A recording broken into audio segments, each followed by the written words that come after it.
En 1931, le plus vertigineux des gratte-ciel que l'humanité ait jamais bâti s'éveillait au cœur de Manhattan. Depuis Washington, le président Hoover venait de déclencher l'inauguration d'une simple pression sur un bouton. Sous le crépitement des flashs, les officiels s'extasiaient. Pourtant, derrière cette façade triomphale, la tour sonnait creux, abandonnée à 80% de sa capacité. Les mauvaises langues l'avaient vite rebaptisé l'Empire du Vide. On y voyait l'ultime soubresaut d'ego d'Al Smith, une pierre tombale érigée à la gloire d'un capitalisme à l'agonie. Il ne lui faudrait que 2 décennies pour se hisser au rang de l'adresse la plus mythique du globe. Mais cette métamorphose s'est nourrie de drames passés sous silence et de macabres sacrifices que l'histoire a préféré gommer. 5 ouvriers, au bas mot, ont été engloutis par le vide lors du chantier. Et plus de 30 âmes désespérées ont choisi son sommet pour leur ultime plongeon. 14 autres ont péri carbonisés lorsqu'un avion a éventré ses flancs. Aujourd'hui, des millions de badauds s'y pressent chaque année, transportés en toute sécurité là même où, jadis, des bâtisseurs sans harnais tutoyaient la mort. Voici la véritable épopée de l'Empire State Building. Loin des célébrations grandioses, c'est l'histoire d'un prix du sang que nous avons effacé de nos mémoires. Les capitaux monumentaux qui ont fait sortir ce géant de terre provenaient de l'un des titans les plus redoutables de l'industrie américaine. Né à Lockport, dans l'État de New York, en 1879, John Jacob Rascob n'était que le fils d'un modeste rouleur de cigares. La faucheuse l'a privé de son père alors qu'il n'était qu'un enfant. Précipité dans la misère, la famille survivait à grand-peine.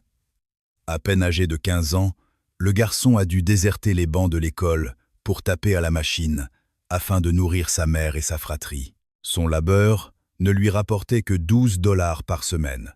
Pourtant, en l'espace de 3 décennies, cet homme tiendrait entre ses mains l'un des empires financiers les plus colossaux du pays. À l'aube de l'année 1900, il décrocha un poste de secrétaire auprès de Pierre S. Dupont, l'héritier du géant de la chimie. Le magnat a tout de suite décelé une étincelle singulière chez ce jeune employé. Une fin de réussite, sans doute, mais surtout une intuition mathématique hors norme et un instinct viscéral pour faire fructifier le moindre centime. Son ascension fut fulgurante. En 1914, il s'imposait déjà comme trésorier de l'entreprise E.I. Dupont de Nemours et compagnie, jonglant avec la fortune familiale avec un brio déconcertant. L'année 1915 marqua un tournant décisif. Son patron choisit d'injecter des fonds massifs dans un constructeur automobile alors au bord du gouffre, une certaine General Motors. C'est Rascob qui a tissé la toile de cette transaction magistrale. À terme, la firme chimique fit main basse sur 23% du capital du constructeur. Fort de ce coup de maître, il s'est fait une place au conseil d'administration et a pris les rênes du puissant comité des finances. Tandis que la fièvre de l'automobile s'emparait de toute l'Amérique durant les années 1920, son patrimoine personnel gonflait au même rythme effréné que les bénéfices de l'entreprise. C'est de son esprit qu'est né le système d'achat à crédit, une révolution qui a mis le volant entre les mains de la classe moyenne. Acheter aujourd'hui, régler l'addition demain. L'idée a fait l'effet d'un séisme. Elle a noyé General Motors et la famille Dupont sous une montagne de billets verts. Fervent croyant, catholique dans l'âme, l'homme menait une croisade acharnée contre la prohibition. À ses yeux, le 18e amendement n'était qu'un abus de pouvoir de l'État, un puritanisme dicté par les campagnes protestantes pour museler les villes catholiques et les fils d'immigrés. En 1928, il ouvrit grand les vannes de sa fortune pour financer la course à la Maison-Blanche du gouverneur new-yorkais, Al Smith. Ce candidat cochait toutes les cases. Catholique, farouche, opposant à la prohibition, il incarnait ce prolétariat cosmopolite des bas quartiers dont le magnat était lui-même issu. Propulsé à la tête du Comité national démocrate, il a arrosé la campagne de son poulain avec des sommes astronomiques. Les urnes ont rendu un verdict impitoyable. Le candidat républicain, Herbert Hoover, l'a littéralement balayé. Une véritable razzia, 40 États aux couleurs de Hoover, contre un maigre butin de 8 pour son adversaire.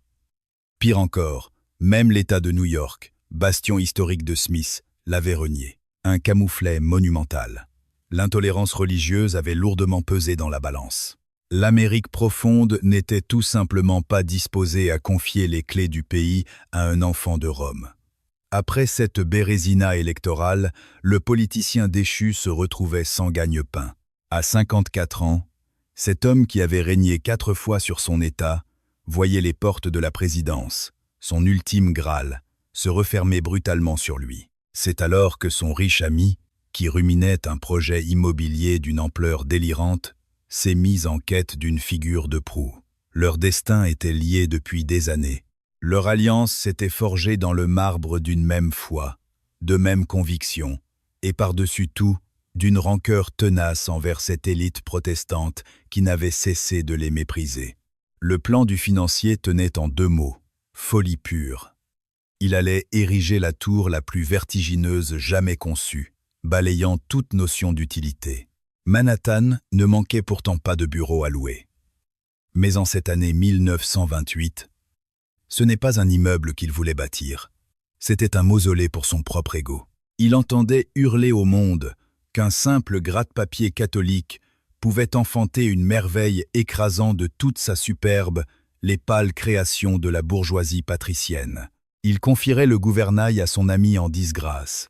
Celui que la nation avait répudié deviendrait ainsi le maître d'œuvre du chef-d'œuvre absolu de l'Amérique.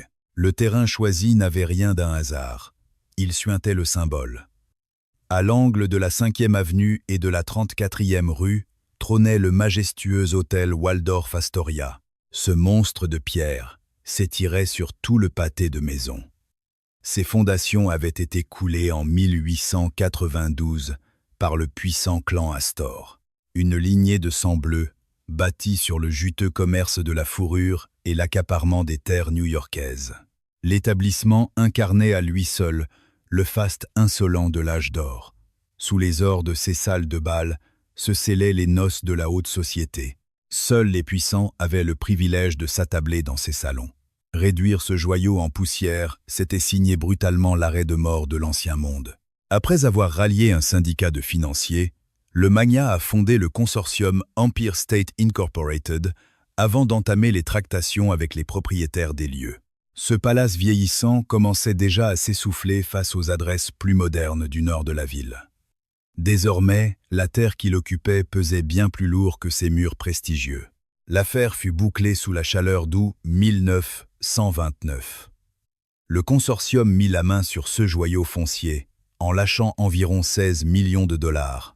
Bien que certaines indiscrétions fassent état d'un chèque s'élevant jusqu'à 20 millions, l'addition réelle est toujours restée nimbée de mystère. Les portes de la légende dorée allaient se sceller à jamais.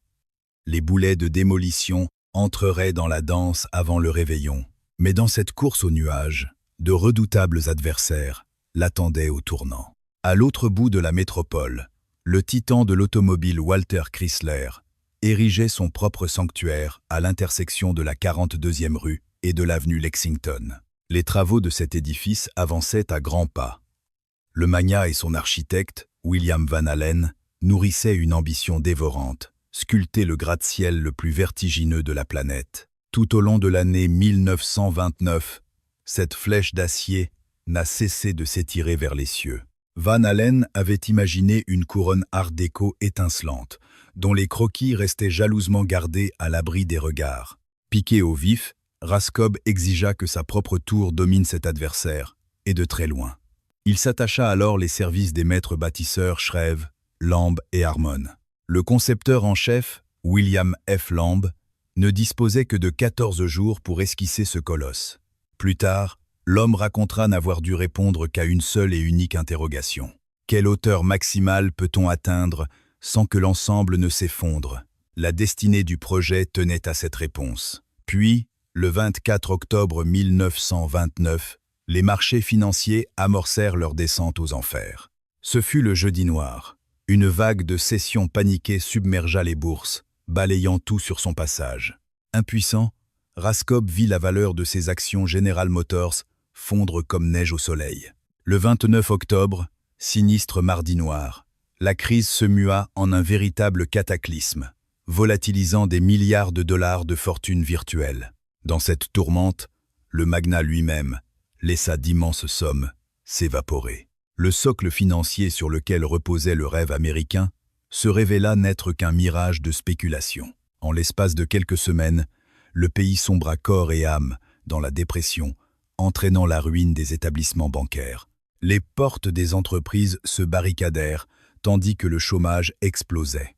Toutes les certitudes économiques qui justifiaient la folie des grandeurs de Raskob tombaient en poussière. Loin de manquer, les espaces de bureaux allaient pulluler. La croissance des sociétés n'était plus qu'un lointain souvenir. La plupart des firmes allaient devoir se réduire comme peau de chagrin, voire s'effacer à jamais. Le sommet du monde s'apprêtait à ouvrir ses portes au cœur des heures les plus sombres de l'histoire du pays. Le commanditaire aurait pu tout arrêter. Les murs du Waldorf Astoria tenaient encore debout, et l'acquisition aurait pu être annulée. Pourtant, Raskob s'obstina. Peu être jugeait-il cette crise passagère, ou peu être sa fierté lui interdisait-elle de battre en retraite, à moins qu'il n'ait eu conscience que son œuvre dépassait la simple logique marchande. C'était une revanche intime, un défi jeté à l'aristocratie protestante et à tous ceux qui l'avaient sous-estimé. En décembre 1929, Al Smith révéla enfin ce dessin au grand jour.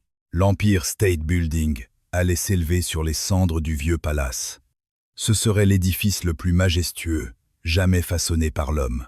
Smith prendrait les rênes de cette nouvelle société, liant son destin et sa renommée à ce prodige architectural. Pour cet homme privé de la fonction suprême à la Maison-Blanche, c'était un fabuleux lot de consolation. Une pyramide de fer et de verre, en guise d'héritage politique. Le 1er octobre 1930 sonna le glas du Waldorf Astoria. La carcasse de l'illustre hôtel s'effondra à une vitesse fulgurante. Les forçats du chantier récupérèrent ce qui pouvait l'être. Plaques de marbre, luminaires et ornements. Le reste fut impitoyablement réduit en gravats.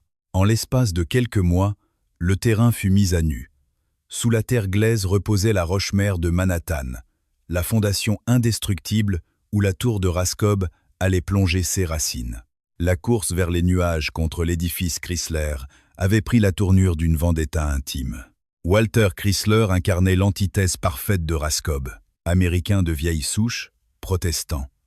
Cet ancien ouvrier mécanicien s'était forgé dans les chemins de fer avant de conquérir l'univers automobile. À la sueur de son front, il avait tissé son empire au rang d'adversaire redoutable face à General Motors. Désormais, il érigeait sa propre gloire à l'angle de la 42e et de Lexington. À la croisée des années 1929 et 1930, la silhouette de la tour Chrysler perça le ciel à une cadence effrénée. Le visionnaire William Van Allen avait imaginé un chef-d'œuvre art déco, coiffé d'arcades en acier inoxydable d'une brillance irréelle. L'ouvrage était d'une beauté à couper le souffle, mais par-dessus tout, il tutoyait les cieux. Dans le plus grand secret, l'architecte avait forgé une flèche de 125 pieds, dissimulée au cœur même de la couronne. En octobre 1929, à l'instant même où la bourse sombrait dans le chaos, les ouvriers hissèrent cette flèche vers le firmament. L'aiguille de Chrysler culminait à présent à 1046 pieds, dominant le globe entier, une prouesse qui laissa Raskob de marbre. Il ordonna aussitôt à ses maîtres d'œuvre d'étirer l'Empire State Building toujours plus haut. William F. Lamb et ses associés durent reprendre leurs calculs de zéro. Le nouveau titan devait atteindre les 1250 pieds, creusant un écart humiliant avec l'œuvre de Chrysler. Cependant, la seule démesure ne suffisait pas à Raskob. Il lui fallait une vocation pour justifier cette altitude, ou tout du moins l'illusion d'une utilité. L'idée qui jaillit fut aussi insensée que géniale. Lamb dessina un mât d'amarrage destiné aux zeppelins. La cime du colosse deviendrait un port céleste pour les dirigeables de voyageurs. Les passagers en provenance du continent européen s'arrimeraient au sommet et poseraient le pied directement au cœur de Manhattan, sans même effleurer le bitume. Cet appendice ajoutait la bagatelle de 200 pieds à l'ouvrage. Culminant majestueusement à 1454 pieds, l'Empire State Building devenait un monstre invincible face à la concurrence. Ce port d'attache était une pure folie. Les pilotes d'aéronefs avertirent immédiatement que les courants ascendants le long des façades rendraient toute manœuvre suicidaire. À une telle altitude, les vents se déchaînaient, et le gratte-ciel agirait lui-même, comme un mur de turbulence infernale. Jamais une âme n'aurait pu y débarquer en un seul morceau. Qu'importe les avertissements, la flèche d'amarrage avait déjà rempli sa véritable mission. Elle permettait d'écraser définitivement la tour Chrysler sous sa taille. La guerre des cieux était remportée alors même que la première pierre attendait d'être posée. En mars 1930, les derniers débris du Waldorf Astoria furent enfin balayés de la surface de la ville. Les terrassiers ont creusé jusqu'à la roche-mère, plongeant à près de 55 pieds sous le bitume. Cette assise allait devoir soutenir une charge monumentale, du jamais vu. L'ossature de la tour trouverait son ancrage sur d'immenses grilles d'acier et de béton, littéralement incrustées dans le schiste de Manhattan. La légende raconte qu'au moment de couler les fondations, l'effondrement d'une paroi aurait englouti 2 ouvriers vivants. Le ciment aurait durci bien avant qu'on ne puisse dégager leur corps. Ce récit demeure une rumeur sans visage, aucun nom n'ayant traversé le temps. Le bilan officiel des pertes humaines se limitera finalement à 5 âmes. Mais dans l'ombre, le tribut payé fut indiscutablement plus lourd. Le coup d'envoi officiel du chantier fut donné le 10 à 7 mars 1930. Lancer les travaux à la Saint-Patrick n'avait rien du hasard pour un projet porté par l'élite catholique irlandaise, de la politique et de l'industrie. C'est d'ailleurs Al Smith en personne qui inaugura les premiers coups de pioche. Les flashs des photographes ont immortalisé l'instant. Smith affichait un grand sourire, tandis que dans son dos, la Grande Dépression dévorait l'Amérique. Le système bancaire s'effondrait de toutes parts. Le chômage engloutissait près de 25% de la population, et pourtant, le colosse le plus haut du monde entamait son ascension. C'est le consortium Starrett Brothers & Aiken qui tenait les rênes de cette entreprise titanesque. Paul Starrett, l'homme derrière le Chrysler Building, maîtrisait l'art d'ériger des géants en un temps record. Et le temps, c'était l'obsession. Chaque mois de chantier engloutissait des fortunes. Plus vite la tour gratterait le ciel, plus vite les loyers viendraient renflouer les caisses. Starrett a mobilisé une armée de bâtisseurs, atteignant jusqu'à 3400 hommes au plus fort de la ruche. Des immigrés, pour l'écrasante majorité. Les bras irlandais, italiens et allemands formaient le gros des troupes. Mais l'élite, les véritables voltigeurs de l'acier, c'étaient ces Mohawks, venus de la réserve de Kanawak, aux portes de Montréal. Ces natifs apprivoisaient déjà le vertige des charpentes métalliques depuis les années 10 à 880. Tout avait commencé par la construction d'un pont près de leur terre, une initiation brutale, mais fondatrice au travail de l'acier. Perchés à des centaines de pieds dans le vide, les Mohawks évoluaient avec une aisance déconcertante, comme si l'abîme n'avait aucune emprise sur eux. S'agissait-il d'un héritage culturel, d'une prédisposition innée ou de la simple urgence de survivre? Le mystère de cette audace reste entier. Une chose est sûre, sans ces funambules Mohawks, la forêt de gratte-ciel qui a poussé en Amérique du Nord n'aurait jamais vu le jour. Ils furent des dizaines à prêter main forte sur le chantier de l'Empire State, bravant un péril de chaque instant. Les charpentiers du ciel dansaient sur de minces poutres suspendues au-dessus du gouffre urbain, rattrapant au vol des rivets incandescents jaillis des braseros. Équilibristes sur une armature qui tanguait sous les rafales, ils boulonnaient l'acier. Ni filet de protection, ni harnais pour les rattraper. Glisser, c'était mourir. La prudence absolue était la seule règle, et la moindre hésitation valait un renvoi immédiat. Il fallait des nerfs d'acier et une concentration de prédateurs, car l'erreur ne pardonnait jamais. Et pendant ce temps, le colosse s'élevait à un rythme prodigieux. Au zénith de leur rendement, ces forçats livraient un étage par jour, bouclant 4 niveaux et demi chaque semaine. Jamais, dans toute l'histoire humaine, un squelette d'acier n'avait transpercé les nuages avec une telle fulgurance. Les frères Starrett orchestraient le ballet des matériaux comme des horlogers. Les poutres quittaient les forges de Pittsburgh selon un timing au cordeau. À peine déchargées par les camions, elles étaient tapées par les treuils vers les sommets. Pas de temps mort, pas de stock inutile. Le moindre geste était millimétré pour maximiser le rendement. Dès septembre 1930, à peine un semestre après les premières pelletées, la dentelle métallique culminait déjà au 75e palier. En novembre, elle couronnait le 86e étage, et le mât d'amarrage fut achevé au printemps 10 à 931. Une cadence frénétique, absolument inédite. Même les vétérans des chantiers en hauteur avouaient n'avoir jamais été témoins d'une telle frénésie bâtisseuse. On aurait cru que l'édifice s'engendrait lui-même, mais cette course folle avait un prix du sang. Des corps tombèrent du ciel, bien que l'histoire officielle ne retienne que 5 cadavres. J.L. Smith, un monteur, fit le grand saut depuis le 5e étage un 4 septembre, 10 à 930. 2 semaines s'écoulèrent avant qu'à Griffin ne s'écrase à son tour.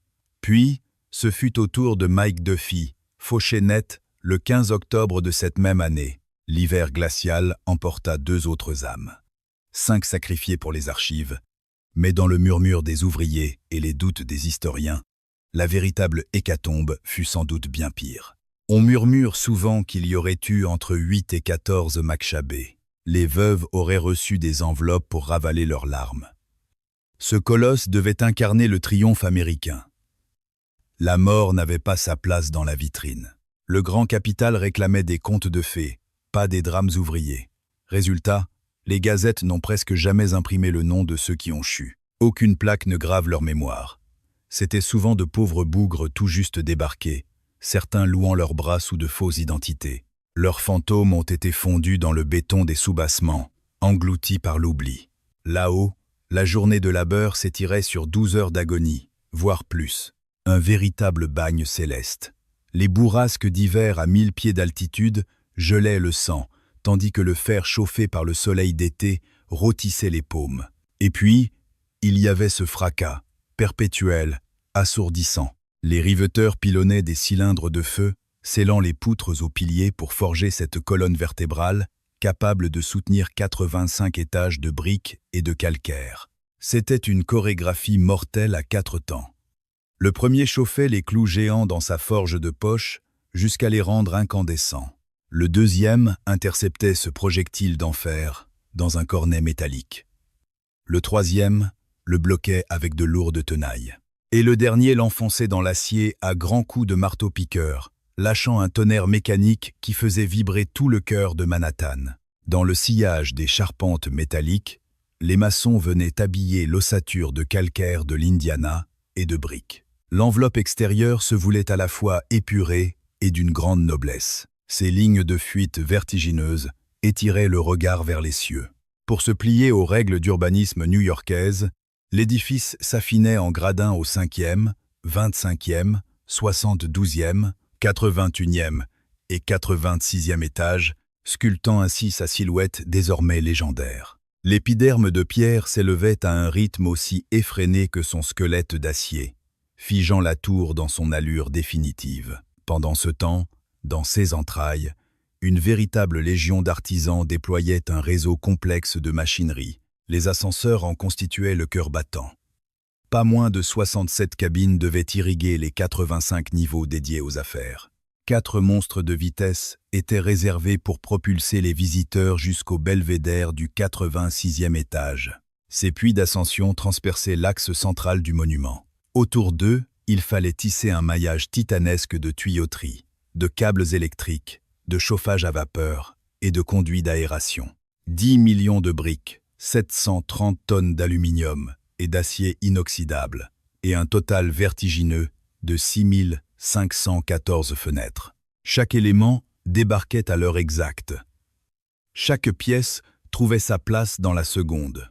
L'addition finale culmina à 40 800 000 $, se divisant en quelques 25 millions de dollars pour l'édifice pur et de 15 à 16 millions de dollars pour le terrain qui le portait. À une époque où un foyer cossu se négociait à 5 000 $ et où l'ouvrier moyen peinait à récolter 1 500 $ par an, cette tour incarnait une opulence qui défiait l'entendement. Le miracle fut aussi financier, puisque la facture resta en deçà des prévisions. Raskob s'était préparé à débourser jusqu'à 50 millions de $. L'entreprise des frères Starrett réussit le tour de force de dépenser moins. C'est ainsi que, le 1er mai 10 à 931, le joyau fut solennellement inauguré. Depuis Washington, le président Herbert Hoover actionna un interrupteur, illuminant par ce geste symbolique la silhouette lointaine du géant de fer. Sur le sol new-yorkais, Al Smith trônait sous le porche monumental, entouré d'une cour de notables, de bailleurs de fonds et de journalistes avides. L'ancien gouverneur Franklin D. Roosevelt avait honoré l'événement de sa présence. Sous le crépitement des flashs qui immortalisaient l'instant, Smith offrait son plus beau sourire. Son patronyme était indissociable du lieu et ses quartiers l'attendaient au sommet. Pourtant, derrière cette façade glorieuse, 80% des espaces sonnaient désespérément creux. Sur la vertigineuse étendue de 2 millions de pieds carrés mis en location, à peine 20% avaient trouvé preneur. Le crash boursier avait ravagé le secteur de l'immobilier d'entreprise. L'heure n'était plus à la conquête pour les sociétés. Elles se recroquevillaient sur elles-mêmes, quand elles ne sombraient pas tout simplement dans le néant. Le besoin de nouveaux bureaux s'était évaporé. Ainsi naissait l'Empire State, la merveille architecturale la plus imposante, la plus haute et la plus avant-gardiste du globe. Sauf que personne, ou presque, ne souhaitait s'y installer. Les railleries fusèrent à l'instant même, les échotiers de la presse le rebaptisant cruellement la tour du vide absolu. On persiflait sur cette ultime folie d'Al Smith, y voyant le mausolée d'un capitalisme moribond. Le toit du monde n'était plus qu'un colosse plongé dans la pénombre. Les hautes baies vitrées restaient désespérément aveugles la nuit venue, et des niveaux entiers ne connaissaient que le silence de l'abandon. Ce totem érigé pour clamer la suprématie américaine hurlait finalement son effondrement. Raskob avait fait le pari audacieux d'une récession éphémère. Il s'était persuadé que le marché aurait repris des couleurs à l'achèvement du chantier. Son erreur de calcul allait s'avérer tragique. La crise s'enracinait cruellement, engloutissant les années 10 à 930 et 1 et 10 à 932 dans un gouffre toujours plus noir. Les établissements bancaires s'effondrèrent par centaines, tandis que le chômage frappait 25% de la population. Les rares firmes encore à flot taillaient dans le vif de leurs dépenses, au lieu de songer à déménager. Avec ses 2 millions de pieds carrés, le géant de Manhattan offrait pourtant ce qui se faisait de plus sublime en matière de locaux professionnels. Mais les bourses étaient vides. Le spectre de la banqueroute planait lourdement sur les têtes des commanditaires. Le consortium Empire State Incorporated s'était lourdement endetté pour accoucher de ce rêve. Les traites de l'hypothèque atteignaient des sommets terrifiants. Les loyers perçus auraient dû étouffer la dette et générer la fortune. Dans les faits, il suffisait à grand-peine à maintenir la lumière allumée. Le gratte-ciel se vidait de son sang financier. L'année 10 à 933 marqua la cessation de paiement de l'emprunt. L'assureur Metropolitan Life, grand maître de la créance, avait le droit de saisir ce titan de pierre. Il préféra retenir sa main. Exproprier le plus haut phare de l'humanité, en plein marasme économique, aurait signé un véritable suicide médiatique. Il valait mieux laisser le consortium agoniser à petit feu, tout en priant pour des jours meilleurs. Perché au 80e étage, Al Smith gardait le cap dans ses quartiers. Tel un capitaine bravant la tempête, il s'y rendait fidèlement chaque matin, garantissant l'honneur du projet, bien que sa seule ombre ne pût repeupler l'abîme béant des étages inférieurs. Son mandat tenait plus de la parade qu'autre chose. Il se chargeait de recevoir les hôtes de marque. Il distillait ses mots aux journaux et faisait bouclier face aux railleurs. Toutefois, l'éloquence n'avait aucun pouvoir sur l'effondrement des marchés. Ce fleuron de l'architecture n'était qu'un majestueux naufrage. Ironiquement, c'est la terrasse panoramique qui allait le sauver des eaux. Le chaland n'avait que faire d'un bureau, mais il était prêt à débourser quelques pièces pour s'envoler jusqu'au 86e ciel et contempler Manhattan à ses pieds. Le péage était dérisoire, $1 par tête. Ce promontoire des nuages avait accueilli ses premiers curieux dès mai 10 à 931. En une poignée de mois, la manne de ses billets surpassait l'ensemble des maigres baux commerciaux. L'affront était cuisant. Le souverain absolu de la sphère des affaires était réduit à mendier sa survie en amusant les promeneurs. La direction, la sueur au front, ratissait la ville à la recherche d'entreprises. On bradait les contrats avec l'énergie du désespoir. Loyer sacrifié sous le cours du marché, période de grâce offerte, clause malléable à l'extrême. Et puis, à pas de loup, la vie reprit, et de nouvelles enseignes vinrent timidement investir la forteresse. Loin des géants de la finance qu'espérait Raskob, l'édifice n'attirait que des locataires modestes. Des sociétés en difficulté en quête de mètres carrés bradés, incapables de s'offrir les quartiers d'affaires huppés de la ville. Vers l'année 1935, le taux de remplissage peinait à atteindre les 60%. Une amélioration face au dérisoire 20% de l'inauguration, mais un chiffre tragiquement insuffisant face aux 90% qu'exigeait la rentabilité. Quant au mât d'amarrage pour Zeppelin, les sceptiques avaient vu juste. Ce fut un échec retentissant. Un seul et unique aéronef s'est risqué à s'y arrimer dans toute l'histoire du gratte-ciel. C'est à la date du 15 septembre 1931 qu'un modeste ballon dirigeable privé tenta l'approche vers le sommet.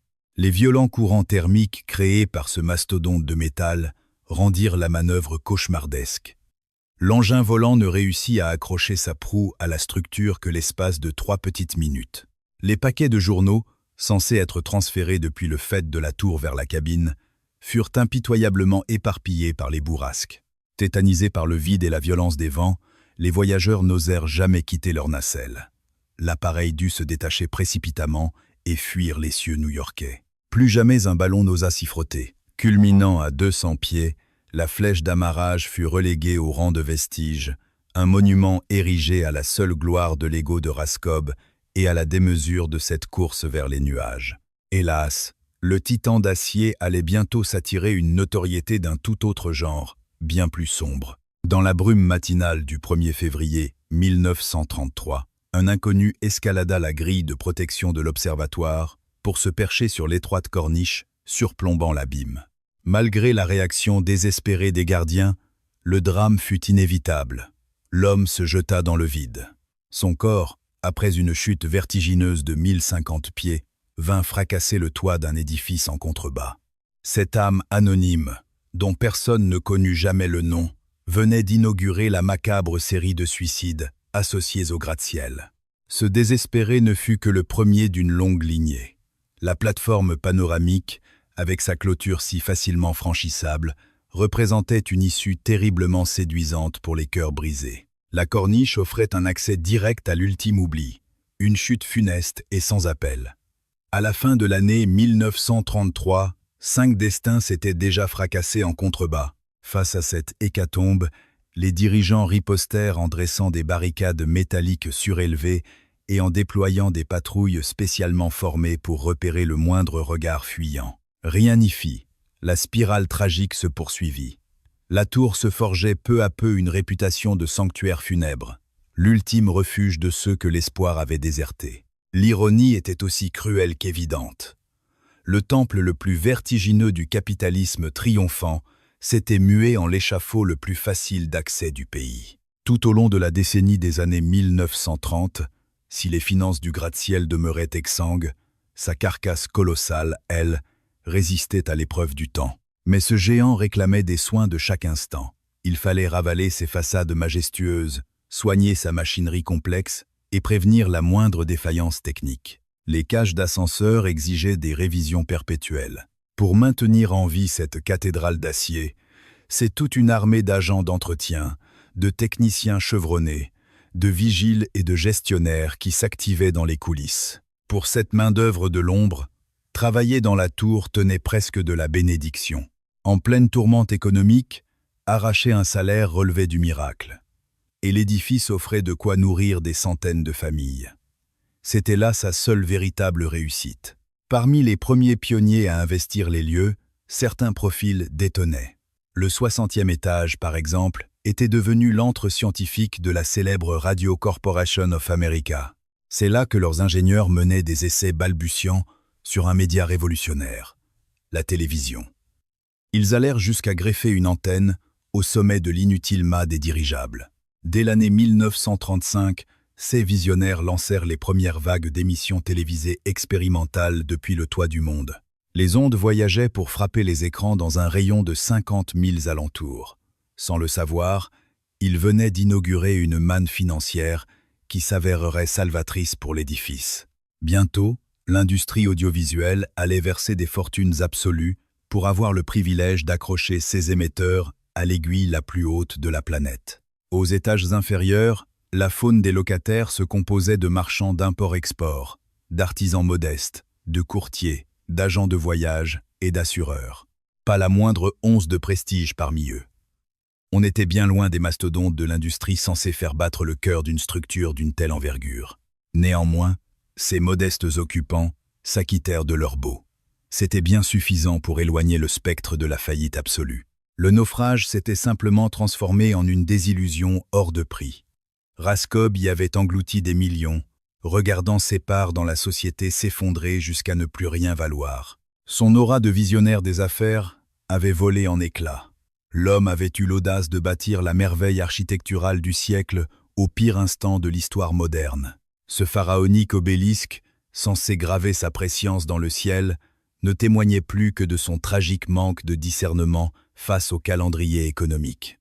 Certes, ses portefeuilles faramineux chez General Motors et Dupont continuaient de le maintenir à l'abri du besoin. Pourtant, la silhouette de la tour resterait à jamais une balafre sur son héritage. Pour Al Smith, le calvaire prenait une tournure bien différente, lui qui n'avait jamais appartenu au monde des nantis. Sa présidence à la tête du projet était censée lui garantir des vieux jours paisibles, un doux crépuscule en guise de parachute après l'arène politique. Ce ne fut qu'un long chemin de croix. Chaque matin, il arpentait les couloirs d'un édifice fantomatique dont les badauds se moquaient allègrement, raillant son nom sur toutes les lèvres. Après avoir essuyé l'affront des urnes en l'an 1928, Smith subissait désormais le désaveu cinglant du marché capitaliste américain. Malgré la tempête des années 30, il resta accroché à son siège. Figure stoïque de la persévérance, ou peut être de l'entêtement le plus aveugle. Refusant de déserter le navire, il y demeura fidèle, quand bien même l'édifice semblait l'avoir vomi. Le destin, en revanche, se montra bien plus clément envers les pères concepteurs du gratte-ciel. Le cabinet d'architectes avait achevé ce titanesque chantier sans le moindre retard et sans dépasser l'enveloppe budgétaire. Un tour de force absolu. Le fiasco de la tour ne devait rien à sa conception. Leur plan était un triomphe de l'ingénierie. L'édifice bravait les cieux avec une robustesse inébranlable et ses ascenseurs fendaient les airs avec une grâce mécanique. Chaque rouage, chaque turbine obéissait au dessein de ses créateurs. Le poison était ailleurs, dans les tréfonds de l'économie. Personne n'avait vu venir les ténèbres de la dépression. Qui aurait pu prédire que l'inauguration du pinacle de l'humanité coïnciderait avec l'abîme financier le plus redoutable du siècle? Les maîtres d'œuvre, eux, étaient au-dessus de tout soupçon. S'ils en sortirent couverts de lauriers, on ne put en dire autant des bâtisseurs du ciel. Ces milliers d'ouvriers de l'ombre qui lui avaient redonné vie ne récoltèrent pas la moindre once de gloire. Officiellement, le bilan s'élevait à 5 âmes perdues, bien que l'ombre en ait sans doute englouti le double. Aucun monument ne grave leur mémoire, aucune stèle ne pleure leur martyr. L'édifice, né de leurs mains, s'érigeait alors comme un colossal monument à l'échec. Avant même l'inauguration des lieux, l'oubli avait déjà effacé ceux qui y avaient laissé la vie. C'était la dure loi du monde d'alors. La chair ouvrière n'était que de la simple chair à canon. On monnayait leur sueur. Leurs trépas se fondaient silencieusement dans les pertes et profits du chantier. Seule l'œuvre de pierre comptait. Les artisans de cette grandeur n'étaient rien. Lorsque la Seconde Guerre mondiale éclata, ce géant de béton devint l'incarnation même de l'indomptable esprit américain. La Grande Dépression n'avait pas réussi à l'abattre. Lentement, au crépuscule des années 30, ces couloirs s'étaient repeuplés, si bien qu'en 1941, les 3/4 de ses entrailles bruissaient de vie.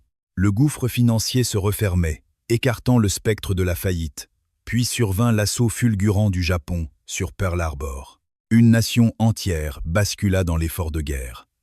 Le gratte-ciel trouva enfin sa vocation lorsque l'État s'empara de vastes étages pour y orchestrer le conflit.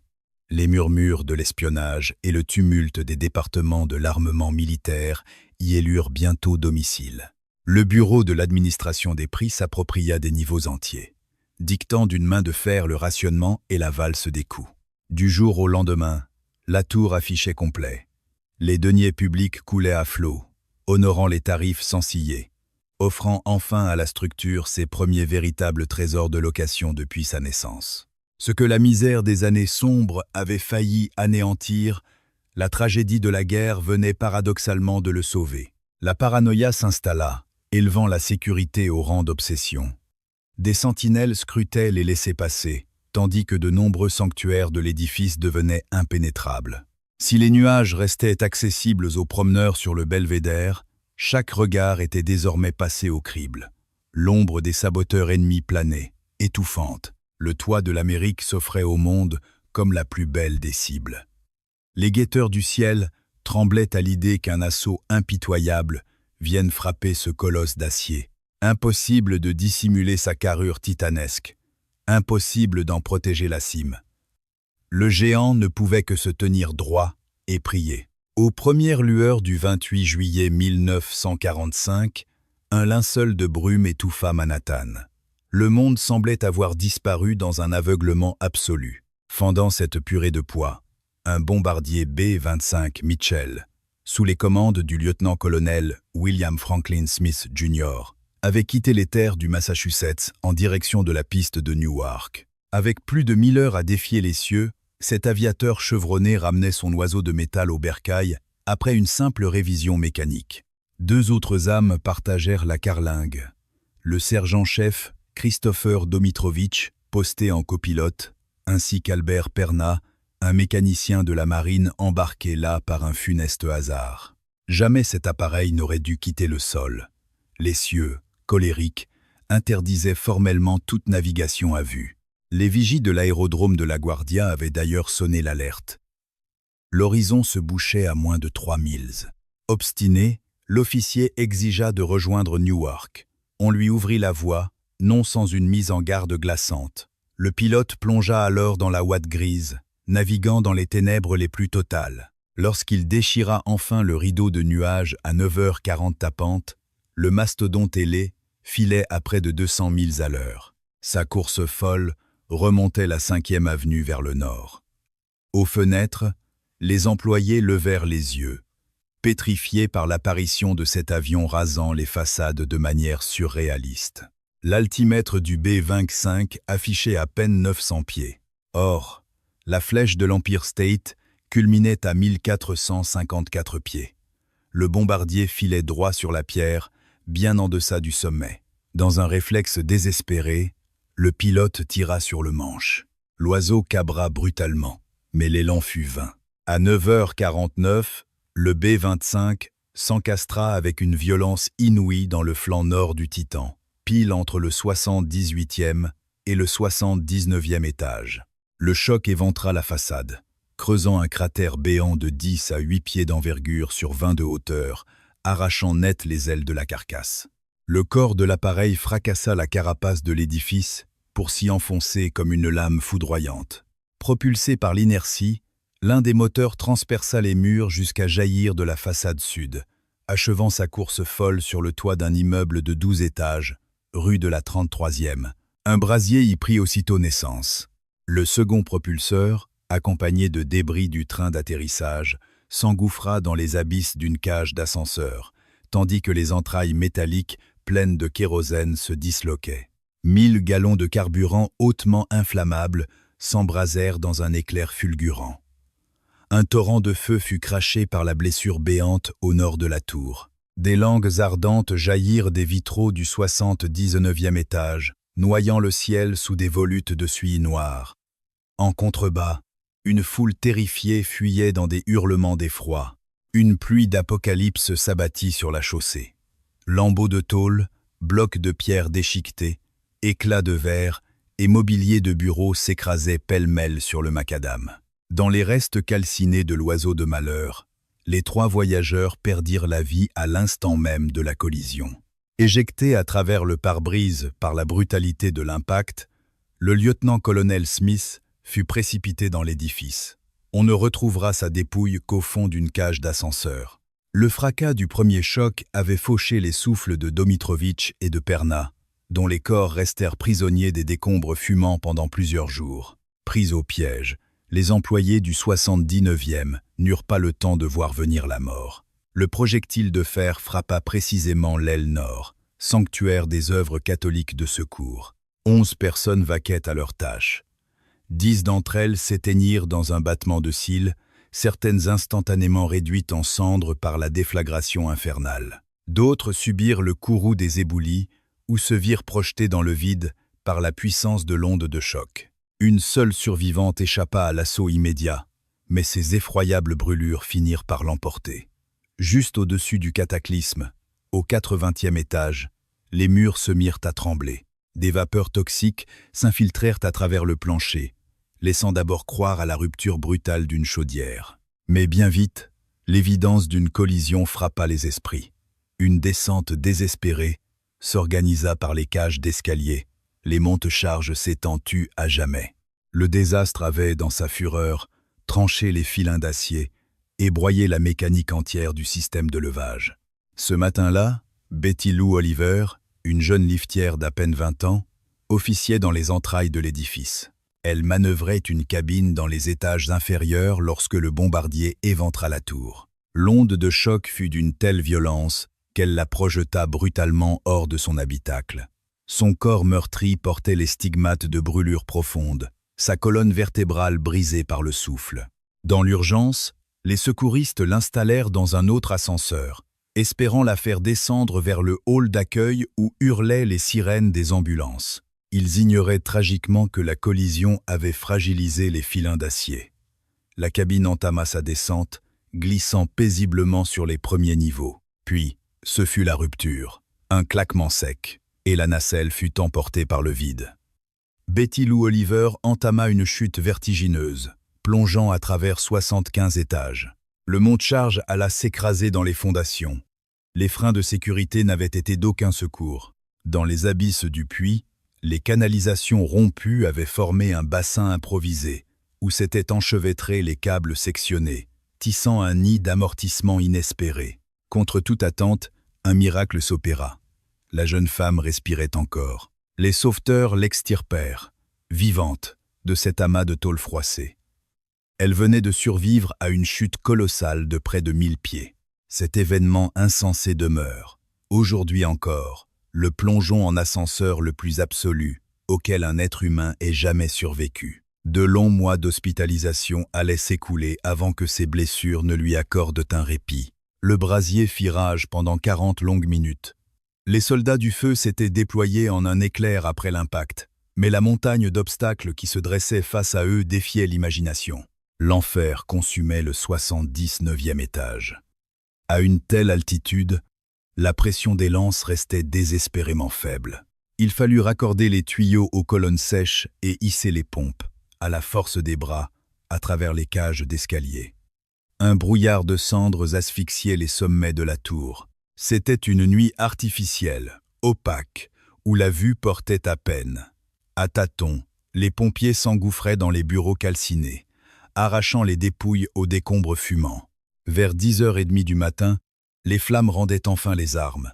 Le colosse, lui, n'avait pas plié. L'ossature d'acier de l'Empire State Building avait encaissé le choc, écartant le spectre de l'effondrement. La cicatrice sur sa façade béait, immense, mais le mal ne s'était pas propagé. L'édifice resta fièrement debout. Les experts établiront plus tard que le bombardier B-25 accusait un poids d'environ 10 à 8 000 livres au moment du fracas. La tour, elle, affichait 365 000 tonnes sur la balance. Le bimoteur n'avait fait que l'effleurer. 14 âmes s'éteignirent ce jour-là. Les 3 aviateurs, emportés avec leur appareil, et 11 civils pris au piège de leur bureau. Dans les jours qui suivirent, on évacua les restes mortels, tandis que la terrible nouvelle frappait aux portes des familles endeuillées. Les glas sonnèrent l'heure des obsèques. Parmi les disparus figuraient de simples secrétaires, des employés de bureau, des cadres, des vies ordinaires fauchées, un banal samedi matin de labeur. L'enquête conclut à une tragique fatalité.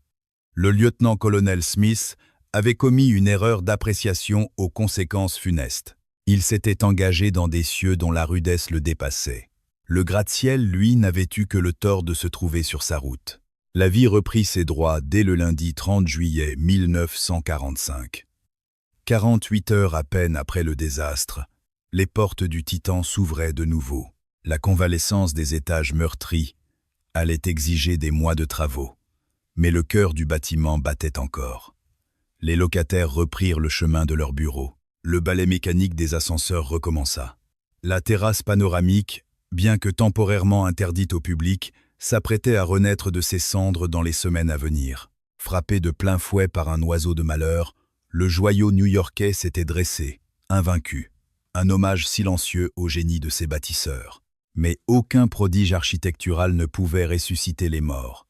Leur voix s'était tue à jamais, alors même que la tragédie faisait couler des rivières d'encre dans la presse. Les clichés de la tour en flammes s'étalèrent à la une de tous les quotidiens d'un bout à l'autre du pays. Les actualités cinématographiques diffusaient en boucle l'ampleur du désastre. Pourtant, ce drame local dut se frayer une place au milieu des dépêches macabres du Pacifique, là où le conflit mondial amorçait son crépuscule. Quelques jours plus tard, le 6 août 1945, l'Amérique lâchait le feu nucléaire sur Hiroshima. Le fracas de l'Empire State Building se réduisit alors à une simple note de bas de page dans le grand livre de l'histoire. 14 disparus à Manhattan ne faisaient pas le poids face aux 100 000 âmes anéanties au Japon. Ce drame força néanmoins les hautes sphères de l'aviation à repenser leurs lois. On rappela fermement aux pilotes que le vol à vue exigeait des horizons dégagés. Il devint formellement interdit de s'enfoncer à l'aveugle dans les brumes tissées entre les géants de pierre. Les tours de contrôle reçurent l'ordre d'interdire tout décollage si les cieux se montrèrent menaçants. Des règles strictes qui ne pouvaient hélas plus punir le lieutenant-colonel Smith, emporté par son propre aveuglement. Ces décrets arrivèrent bien trop tard pour lui et cruellement trop tard pour les 11 innocents dont il avait précipité la chute. Au fil des mois, les artisans pansèrent les plaies de la façade. La pierre de taille et la brique calcinée laissèrent place à des parures neuves, tandis que de nouvelles fenêtres venaient refléter la lumière. Le 79e étage fut entièrement rebâti. Au premier jour de 1946, l'édifice avait effacé jusqu'au dernier stigmate de son agonie. L'obélisque d'acier semblait n'avoir jamais été écorché. Seuls les témoins de ce lugubre 28 juillet 1945 gardaient la mémoire de l'effroi. Et les proches des victimes, eux, porteraient cette croix pour l'éternité. La paix revint.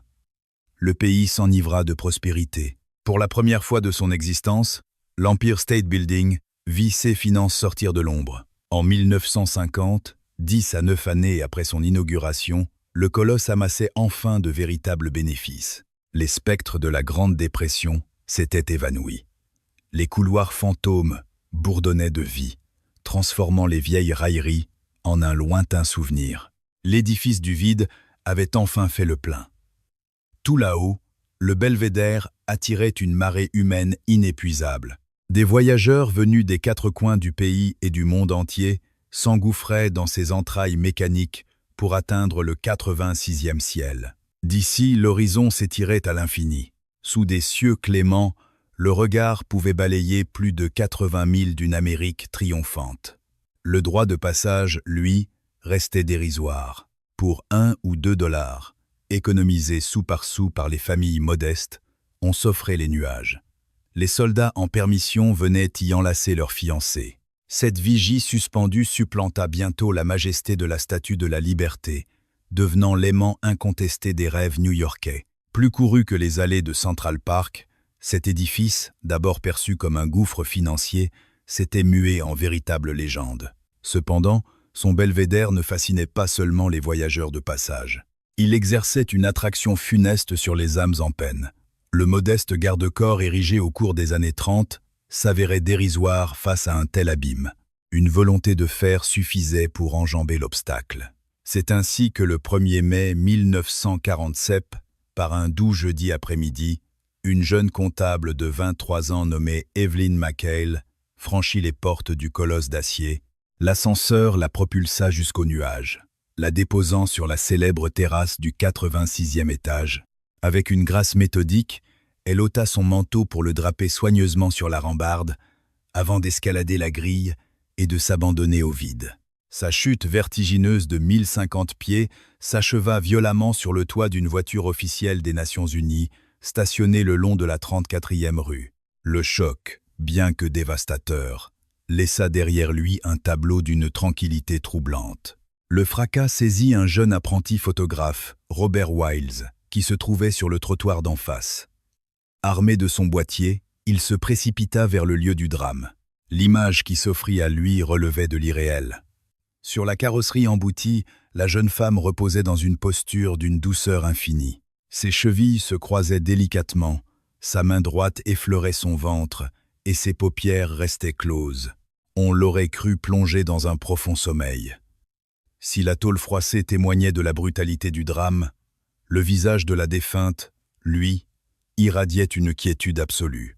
Le cliché que Wiles immortalisa cet après-midi-là fut publié dans les pages du magazine Life le 12 mai 1947, couronné sous un titre qui marqua les esprits, le plus beau des adieux à la vie. L'œuvre photographique fit le tour du monde.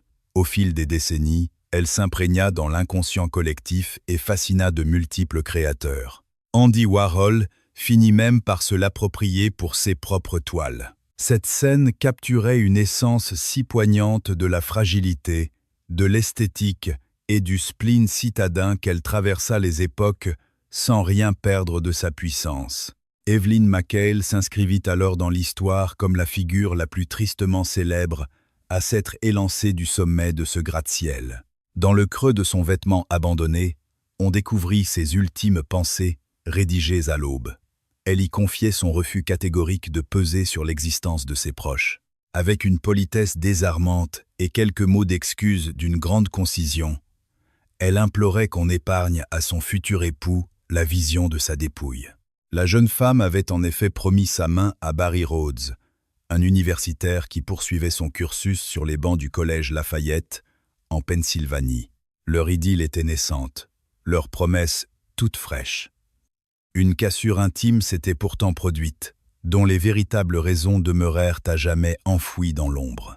Face à la fatalité que la jeune femme avait préférée à son avenir, les administrateurs de la tour réagirent en surélevant la clôture de la plateforme panoramique. De nouvelles grilles, vertigineuses et courbées vers l'intérieur, furent érigées dans l'espoir de décourager toute tentative d'ascension.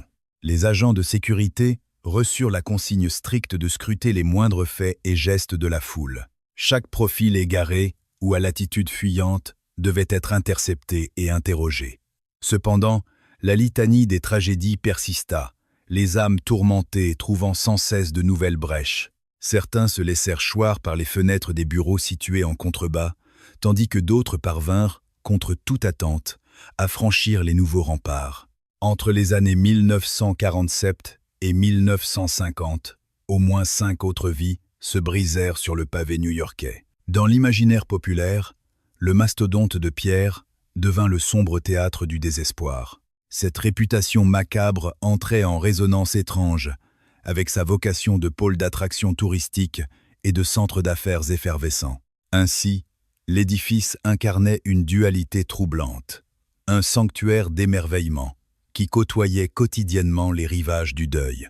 Des foules enthousiastes s'élevaient dans les airs pour s'éblouir du paysage, foulant le sol même où d'autres avaient décidé de tirer leur révérence. Ce paradoxe absolu ne s'estompa jamais. Le monument absorbait tout simplement ces deux visages de l'existence. Puis, à l'aube de l'année 1933, la magie du 7e art lui insuffla une nouvelle dimension mythique. Les studios RKO dévoilèrent King Kong, l'épopée fantastique d'un primate colossal arraché à son île lointaine pour être exhibé au cœur de la grosse pomme. Lors de l'apothéose du récit, le monstre entreprend l'ascension du gratte-ciel, protégeant farouchement l'héroïne Anne Darrow au creux de sa main immense, sous le feu nourri des biplans militaires. Depuis le sommet vertigineux, il repousse les engins d'un revers de patte avant de basculer inéluctablement dans le vide. La tour restera debout, tandis que le géant de la jungle succombera. Ce chef-d'œuvre cinématographique connut un triomphe planétaire. Il ancra la silhouette de la tour dans le cœur de millions de spectateurs qui n'auraient jamais l'occasion de poser le pied aux États-Unis. Le colosse d'acier venait de muter en un véritable protagoniste de la culture populaire américaine. Bien au-delà de sa hauteur record, il devenait l'autel sacré du roi Kong. De la côte à la côte ouest, les enfants savaient dessiner ses contours, sa flèche purement art déco, ses terrasses étagées et ce mât d'amarrage épique qui fut le théâtre du baroud d'honneur de la bête. Dès lors, la mer défaite des promoteurs immobiliers s'évapora des mémoires. Son couronnement, en tant que symbole universel, lui, était total. Au fur et à mesure que les années 1950 s'égrenaient, la structure se mua en un épicentre névralgique pour les ondes de la télévision et de la radio. Une multitude de chaînes y hissèrent leurs antennes et leur matériel de retransmission.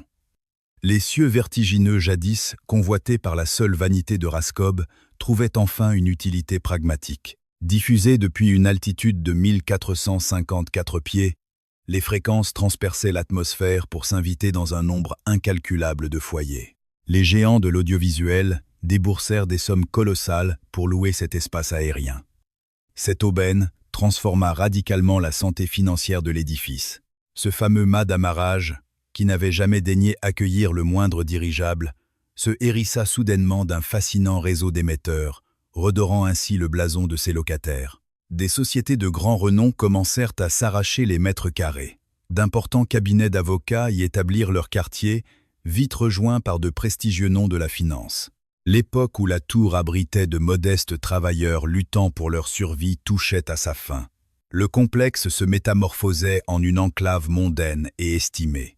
S'il ne raflait pas la palme du chic absolu à Manhattan, privilège jalousement gardé par le quartier d'affaires du Sud ou les riches avenues de Park Avenue, il offrait néanmoins un socle solide où les fleurons de l'industrie pouvaient s'afficher la tête haute. Al Smith, fidèle au poste, continua de travailler dans son luxueux bureau jusqu'à son dernier souffle, survenu le 4 octobre 1944. Cet homme de poigne avait veillé sur l'empire d'Empire State Incorporated durant 13 longues années d'un dévouement sans faille. Il avait vu son colosse de pierre vaciller sous le poids de la Grande Dépression, puis relever la tête aux heures sombres de la guerre. Hélas, il ferma les yeux avant que l'édifice ne connaisse enfin l'abondance. À 70 ans, le souffle court et le cœur épuisé, Smith rendit l'âme. C'est sous les voûtes majestueuses de la cathédrale Saint-Patrick que l'on célébra ses funérailles. Une foule immense s'y pressait, venue saluer la mémoire d'un gouverneur avant-gardiste, véritable porte, étendard des classes laborieuses. Dans les rubriques nécrologiques, la tour figurait comme son ultime chef-d'œuvre. Les moqueries s'étaient tues. À l'aube de 1944, les couloirs du gratte-ciel bruissaient enfin d'activité. Smith avait eu raison des sarcasmes de ses contemporains. John Jacob Raskob, quant à lui, prolongea son voyage terrestre jusqu'au 15 octobre 1950. Il s'éteignit à 71 ans, retiré dans sa vaste demeure du Maryland, après une vie entière passée à bâtir, puis engloutir des empires financiers. Son pari fou sur cet édifice s'était révélé être un gouffre pécuniaire, mais l'histoire lui donna raison sur le plan symbolique. La tour s'imposait, inébranlable, auréolée d'un prestige mondial. Les caisses se remplissaient enfin. Le géant de métal avait tout bravé. La misère des années 30, le fracas du conflit mondial, le crash tragique d'un avion et les sauts dans le vide. Il demeurait impassible. Les hommages posthumes de Raskob saluèrent son audace de bâtisseur. Son ancienne folie des grandeurs s'était muée en un héritage impérissable. Pourtant, les premiers bailleurs de fonds ne revirent jamais la couleur de leur argent, la plupart ayant été purement et simplement ruinés par la crise de 29. Au cours des années 1930 et 1940, le consortium dut sans cesse jongler avec ses créanciers, réaménageant inlassablement ses dettes abyssales. L'assureur Metropolitan Life, détenteur de l'hypothèque, finit par s'emparer des rênes, laissant les actionnaires de la première heure totalement démunis. Ils avaient érigé la plus vertigineuse merveille du monde et y avaient laissé jusqu'à leur dernier sou. Ce furent les propriétaires successifs qui récoltèrent les fruits de cet investissement, tandis que ses créateurs s'éteignaient dans la gêne ou l'oubli. Telle fut la cruelle ironie de son histoire. Les bâtisseurs ne récoltèrent aucune gloire, et les ouvriers, ayant sacrifié leur vie sur le chantier, sombrèrent dans les limbes de l'amnésie collective. Ceux qui en avaient financé l'ossature furent réduits à la misère. Ses pères spirituels, Raskob et Smith, durent subir les quolibets bien avant de pouvoir goûter à sa réhabilitation. Seul le monument en sortit victorieux. Dressé vers les nuages, vibrant d'activité, il s'éleva au rang d'icône absolue. Le tribut humain pesait bien peu face au triomphe architectural. Ce titan d'acier et de pierre était un autel exigeant son lot de sacrifices. Dévoreur de ses propres géniteurs, il n'offrit sa bénédiction qu'aux générations suivantes.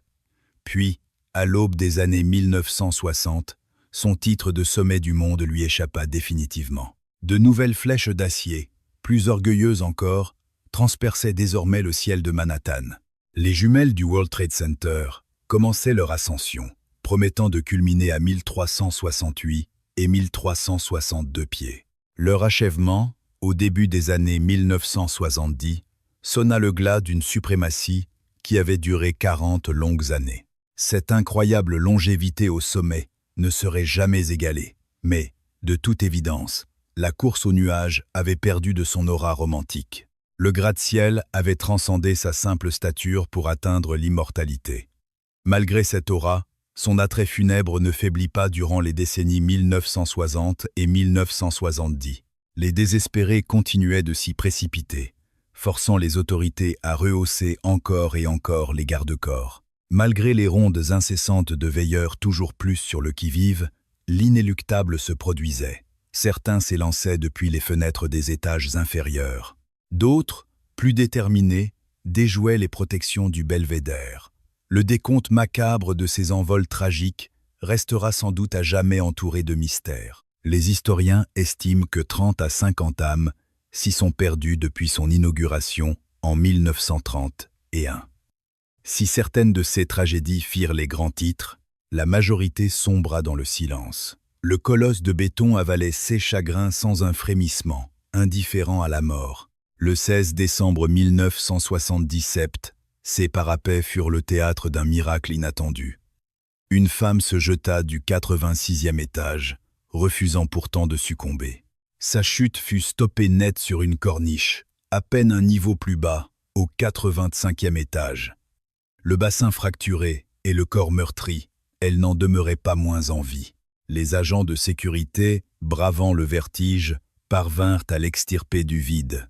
Conduite d'urgence vers un bloc opératoire, elle survécut à sa propre folie. Cet événement hors du commun révéla que l'architecture en gradin de la tour pouvait parfois se faire miséricordieuse. Toutefois, cette clémence restait rarissime pour les autres âmes en peine qui, elles, engloutissaient la vertigineuse distance jusqu'au bitume. Pour traverser le temps, l'édifice exigeait, lui, des soins perpétuels et de vastes chantiers de restauration. Sa robe de calcaire appelait un ravalement, les fumées urbaines ayant peu à peu terni sa splendeur d'antan, tandis que d'immenses équipes s'affairaient à renouveler son regard vitré. Les entrailles mécaniques furent dotées de technologies récentes. Les ascenseurs, propulsés vers la modernité, conservèrent néanmoins cet écrin art déco qui fascinait tant les foules. Le patriarche de Manhattan prenait de l'âge sans rien perdre de sa vigueur, chaque coup de jeûne engloutissant des millions de dollars. Heureusement, la manne des loyers commerciaux et les précieux billets du belvédère suffisaient à régler la facture. Le géant s'autofinançait avec une redoutable efficacité. L'année 1976 marqua l'arrivée d'une féerie lumineuse. Des projecteurs multicolores vinrent couronner le sommet, dessinant des fresques nocturnes au gré des événements. Grâce à ce dispositif, la cime s'embrasait pour célébrer les grandes fêtes du calendrier, saluer des exploits ou porter la voix des grandes causes humanistes. Un éclat bleu, blanc, rouge pour fêter l'indépendance, un vert profond à l'effigie de la Saint-Patrick, ou encore une lueur rosée délicate en soutien à la lutte contre le cancer du sein. L'aiguille s'était muée en un immense tableau d'expression citoyenne, dont les reflets flamboyants portaient à des dizaines de kilomètres à la ronde. De son piédestal, il dictait le rythme des réjouissances à la métropole entière. Bien sûr, cette symbolique lumineuse ne manqua pas d'éveiller, çà et là, de vives polémiques. En témoigne l'épisode de 1998 où le sommet se para d'or et de rouge ardent pour saluer le nouvel an lunaire chinois. Une frange du public y perçut un hommage masqué au régime communiste de Pékin, déclenchant dans son sillage un tollé général et des manifestations houleuses. La direction balaya les critiques. Il s'agissait d'honorer les cultures, pas de prendre parti politiquement.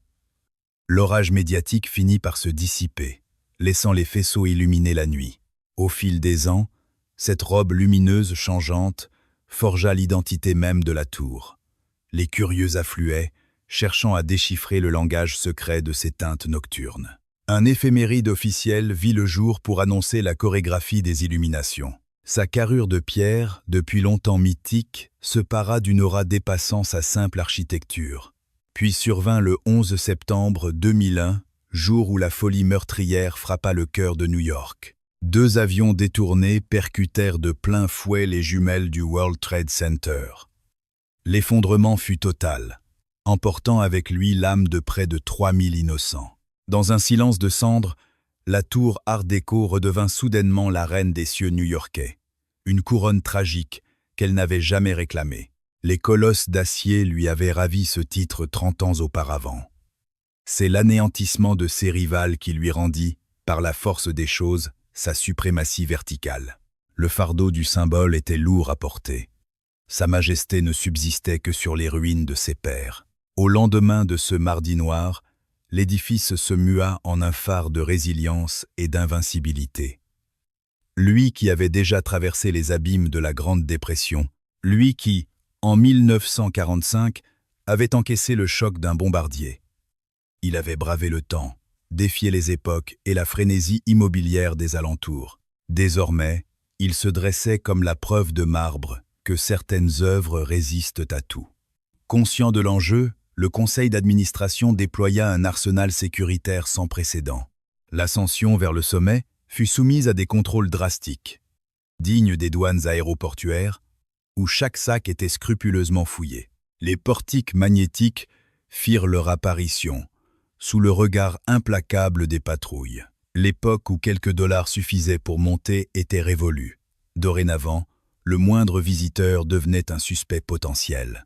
La tragédie avait redessiné la perception même que la nation se faisait de ces géants de béton. Ces prouesses architecturales, jadis simples incarnations du triomphe humain, s'étaient transformées en proie. L'aura vertigineuse du gratte-ciel en faisait une cible de choix pour d'éventuels assauts. Les experts épluchèrent le moindre scénario catastrophe, durcissant encore les défenses. Sur les trottoirs, des blocs de béton poussèrent pour repousser les attaques à la voiture bélier, tandis que le majestueux hall d'entrée fut sévèrement filtré. Le colosse se barricadait face à un monde moderne dont la violence était inconcevable lors de sa naissance. Malgré l'ombre de la peur, l'appel du belvédère restait irrésistible. Si le flot de voyageurs s'était tari dans le sillage des attentats, la métropole retrouva sa vitalité en quelques années. Les foules revinrent, animées par cette soif intemporelle de contempler la mégalopole depuis les nuages. Il y avait ce besoin quasi charnel de fouler le même sol que les générations passées. Ce pont entre les époques, seule l'aiguille de la 5e avenue pouvait l'offrir. Chaque année, 4 millions d'âmes se laissaient hisser jusqu'au 86e étage. Les plus audacieux poursuivaient l'ascension jusqu'au 102e, quêtant un panorama encore plus étourdissant. Les billets d'entrée pesaient désormais bien plus lourds que les loyers d'entreprise dans les coffres. C'était le tourisme, véritable sève, qui maintenait la légende en vie. Hollywood et le petit écran achevèrent de graver sa silhouette dans l'imaginaire collectif mondial. D'innombrables pellicules l'ont pris pour décor. C'est sous les étoiles de sa plateforme que Nuit blanche à Seattle scella ses retrouvailles passionnées. À l'inverse, Independence Day l'a offert en pâture aux flammes d'un vaisseau extraterrestre. Escaladé par les monstres, pulvérisé, protégé ou adulé, le cinéma l'a fait vivre 1000 vies. Chaque apparition forgeait un peu plus son mythe. Le monument n'était plus fait que de briques et de mortier. C'était une toile vierge monumentale sur laquelle les réalisateurs pouvaient projeter toutes leurs allégories.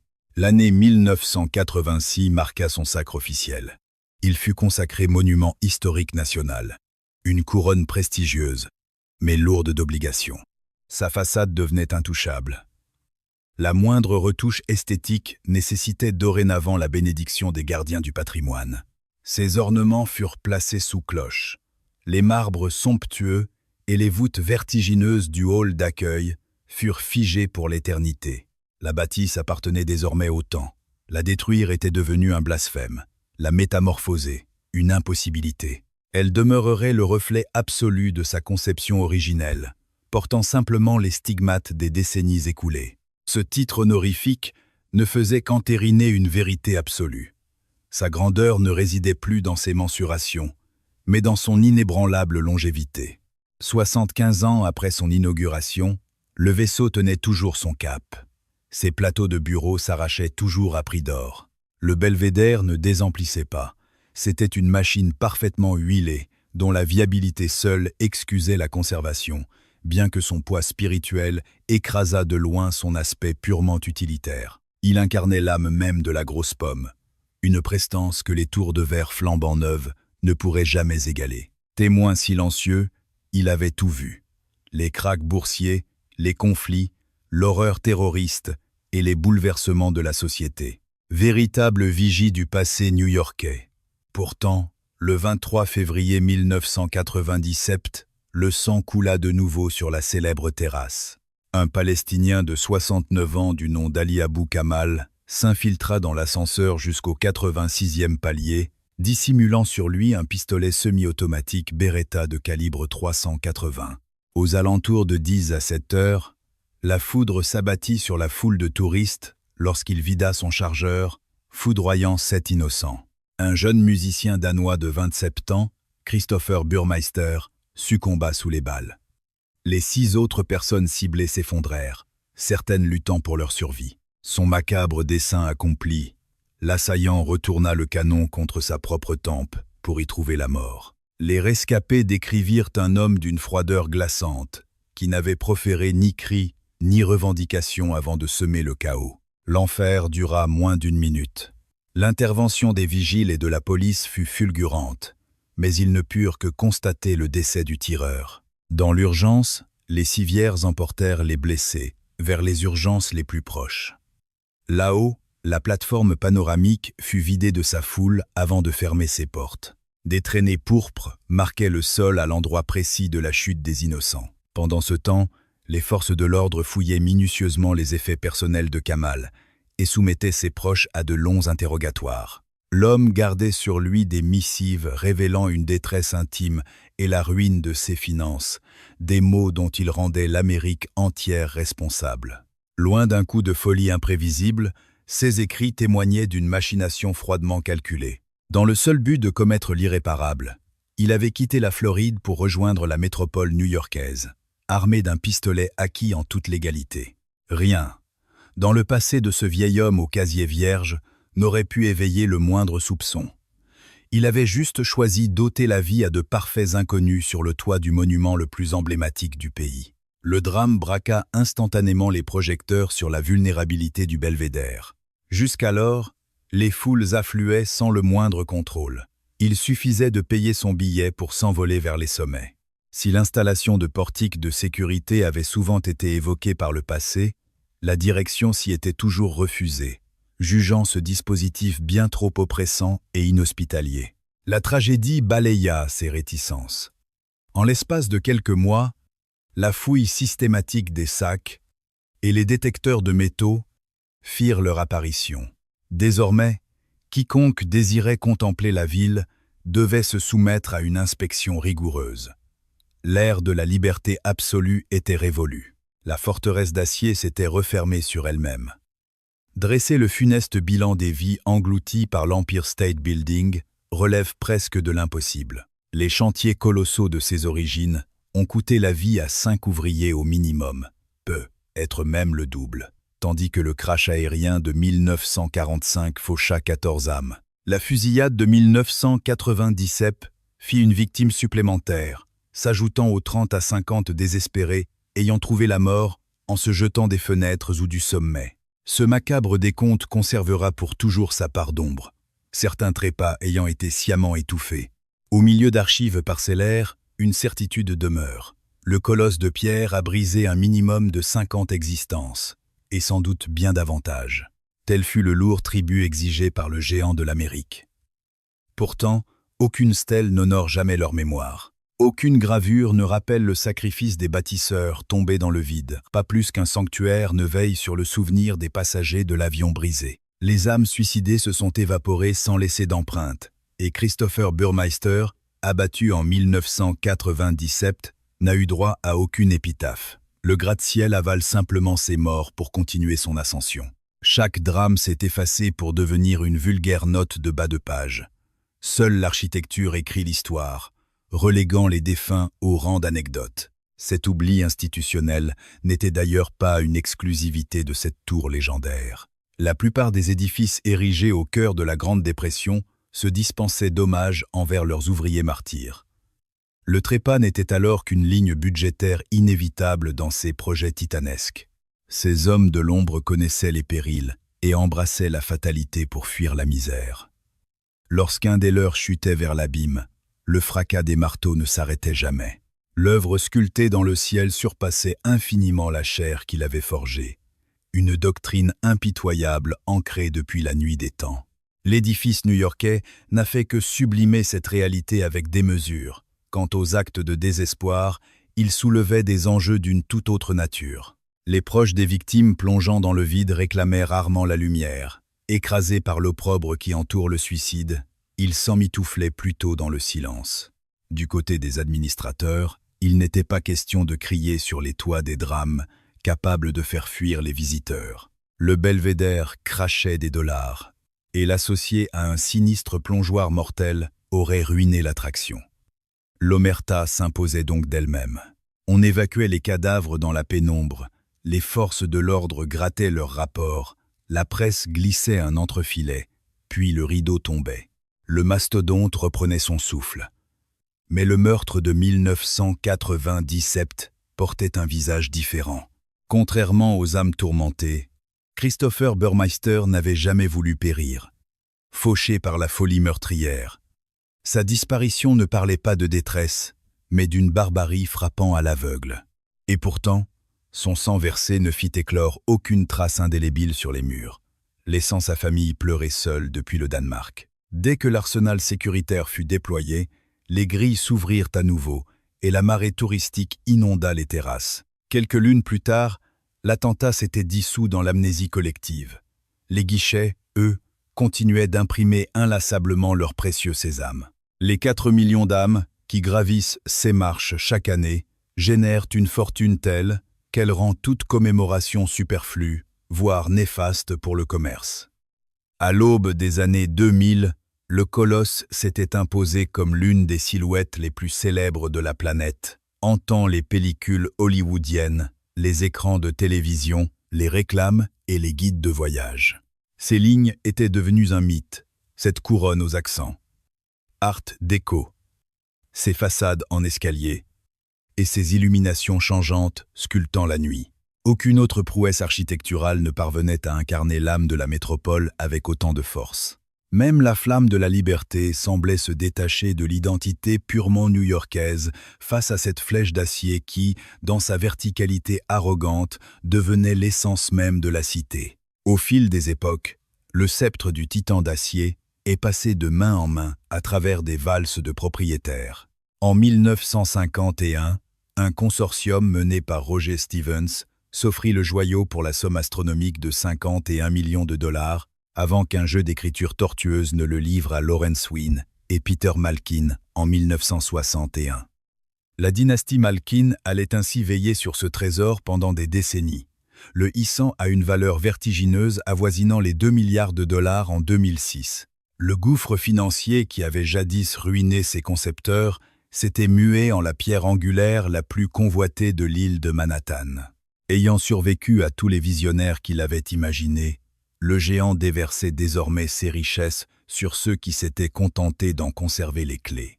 Et pour s'ancrer dans son siècle, la tour subit en 2009 une spectaculaire métamorphose écologique, taillée pour dompter les exigences énergétiques de l'avenir. Cette entreprise colossale a englouti 550 millions de dollars avec une ambition claire. Faire chuter la gourmandise énergétique du colosse de 38%. De nouvelles baies vitrées ont métamorphosé la façade, tandis que les entrailles thermiques étaient modernisées et l'isolation repensée de fond en comble.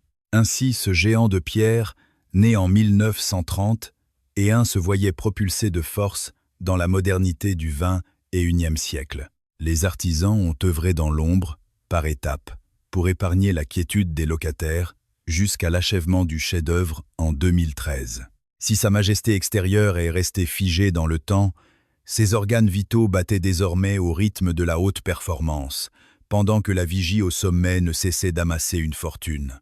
Au fil des décennies, le péage pour les nuages a grimpé en flèche. À l'aube des années 2010, le droit d'accès oscillait entre 40 $ et 75 $, un tarif fluctuant au gré de l'altitude désirée et du privilège. Monnayé à prix d'or, de contourner la foule. L'édifice s'était mué en un sanctuaire du tourisme de luxe, exigeant parfois plus de 2 heures de patience aux heures de pointe avant d'atteindre le firmament. Les pèlerins modernes devaient arpenter d'interminables files d'attente, franchir des portiques de sécurité et braver un véritable labyrinthe avant de pouvoir s'envoler dans les ascenseurs. Cette chorégraphie humaine était orchestrée avec une précision d'horloger, visant à dompter les marées humaines, tout en gonflant les profits, avec ses 4 millions d'âmes accueillies chaque année, soit un flot d'environ 11 000 curieux par jour, la tour exigeait une armée de l'ombre et une logistique implacable.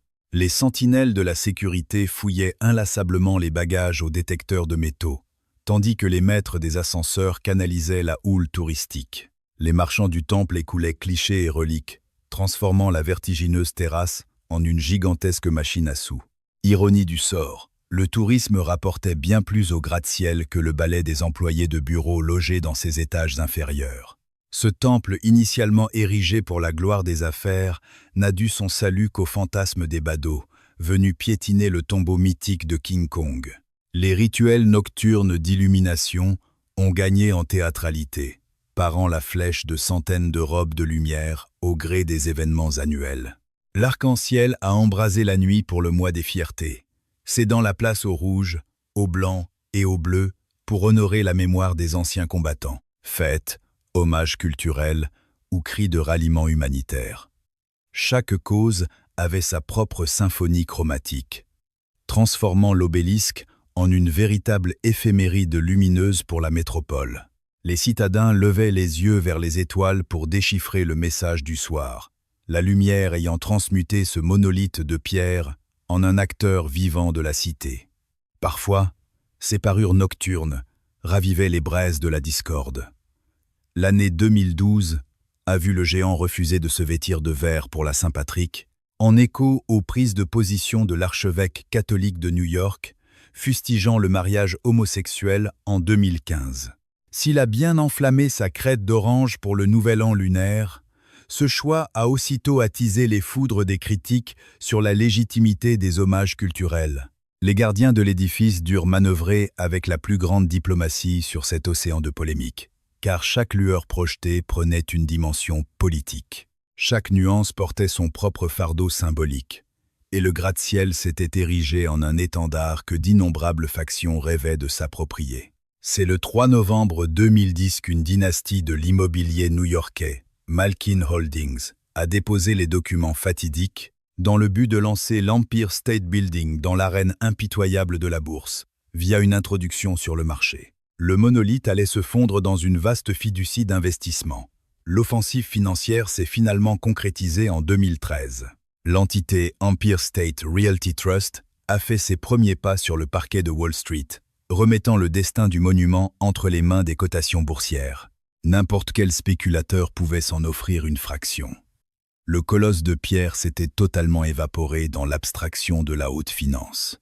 L'édifice n'était plus un simple amas d'acier et de béton, mais un pion spéculatif ballotté par les caprices imprévisibles des marchés.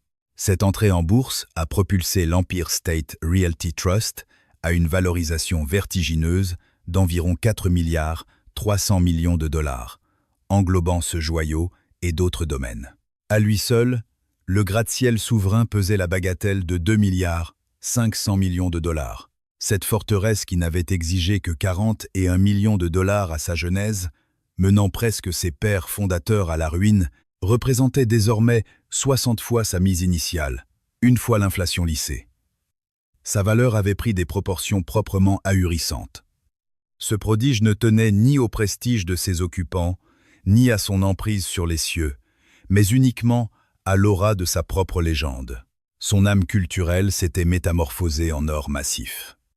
Pourtant, les mécènes de la première heure qui avaient financé son élévation en 1930 n'en récoltèrent que de la poussière.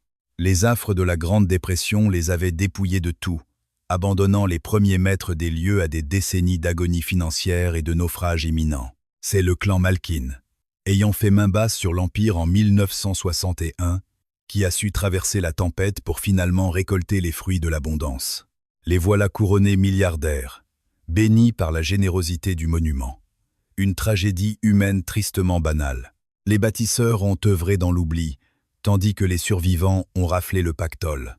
Ce géant n'a jamais salué le génie visionnaire, il n'a primé que l'attentisme. Aujourd'hui, le roi de Manhattan défie l'horizon depuis plus de 90 ans, témoin inébranlable des tourments du monde. Gouffres économiques, guerres sanglantes, fracas aériens, ombre du terrorisme, désespoir meurtrier et balles perdues, jusqu'aux révolutions de l'art, des mœurs et du capital. Contre vent et marée, l'édifice persiste et signe, trônant au panthéon des merveilles les plus convoitées du globe. Chaque année, 4 millions de pèlerins s'élèvent pour marcher sur les fantômes du passé, contemplant une métropole qui a d'abord renié ce titan, avant de le chérir aveuglément pour finalement ne plus pouvoir vivre sans lui. Quant aux forçats du vertige qui lui ont donné vie, leurs âmes ont sombré dans l'amnésie collective. Aucune plaque de marbre ne murmure leur nom à la postérité. Les 5 travailleurs, officiellement tombés, lors de l'édification du gratte-ciel, ne sont que des ombres, leurs patronymes effacés des journaux, comme des registres de l'entreprise. Quant aux autres victimes probables, elles se fondent dans les brumes de la rumeur, leurs familles ayant reçu le prix du silence en monnaie trébuchante. L'aura de l'édifice primait invariablement sur la reconnaissance du sacrifice humain, une loi non écrite qui régnait en maître dans les années 30. Les ouvriers acceptaient ce pacte faustien. Sous le joug de la Grande Dépression, risquer sa peau était tout simplement le prix à payer pour survivre. Le colosse d'acier a simplement bu ce sang et continué son ascension vers les nuages sans le moindre remords. Le monument se montre tout aussi amnésique envers le drame aérien de 10 à 945. Nulle stèle de bronze ne signale le 79e étage, là où le bombardier B-25 du lieutenant-colonel William Franklin Smith, Jr., s'est encastré. Pas la moindre trace de recueillement ne vient rappeler les 14 âmes fauchées en cette matinée funeste. Les entrailles béantes furent rafistolées et le géant reprit son souffle.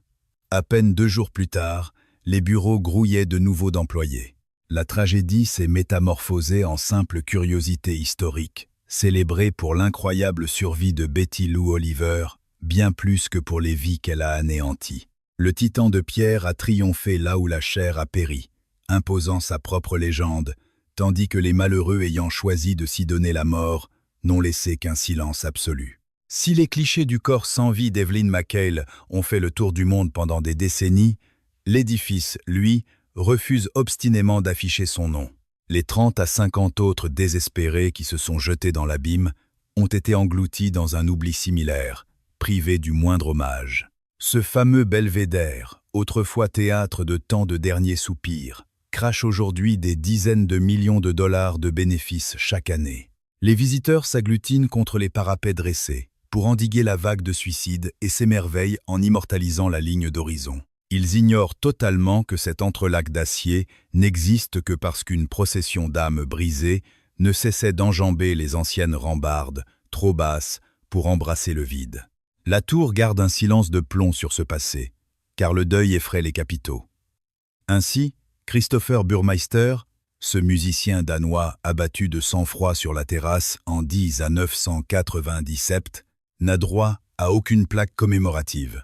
Son exécution a pourtant bouleversé de fond en comble le dispositif de protection des lieux. Si des portiques magnétiques et des fouilles de sacs ont aussitôt fait leur apparition, l'identité du défunt demeure scrupuleusement cachée aux yeux du public. Le mastodonte a digéré ce meurtre comme il avait avalé tous les précédents.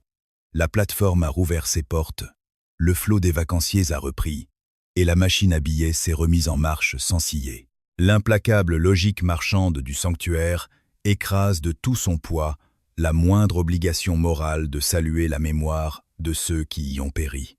Ce vide mémoriel met à nu l'essence même du rapport qu'entretient l'Amérique avec ses totems de pierre. L'allégeance va uniquement à l'architecture. Le prix du sang est balayé sous le tapis. Si ce géant de l'ingénierie est aussi mythique, c'est justement grâce à ce pacte collectif d'amnésie délibérée. Les ouvriers fracassés au sol ne sont perçus que comme l'inévitable tribut réclamé par une telle entreprise titanesque. Le fracas de l'avion se voit relégué au rang de fatalité, un cruel accident de parcours dont la structure se lave les mains. Les sauts dans le néant relèvent du drame intime, bien loin de la vocation des lieux. Tout comme la fusillade n'est dépeinte que comme un coup de folie aveugle qui aurait pu frapper n'importe où. Chaque macabre événement est méticuleusement rationalisé, dépouillé de tout lien avec le prestige du gratte-ciel pour finir relégué aux astérisques de l'histoire. Seul survit le mythe intouchable. Cette flèche dressée incarne à elle seule la soif de conquête, l'endurance et le triomphe fulgurant du nouveau monde. Inaugurée dans les ténèbres de la dépression comme le tombeau d'une économie en ruine, la tour a su muter en véritable joyau de la couronne capitaliste. Autrefois raillée sous le sobriquet désertique d'Empty State Building, ce phare urbain brasse à présent des milliards en valorisation.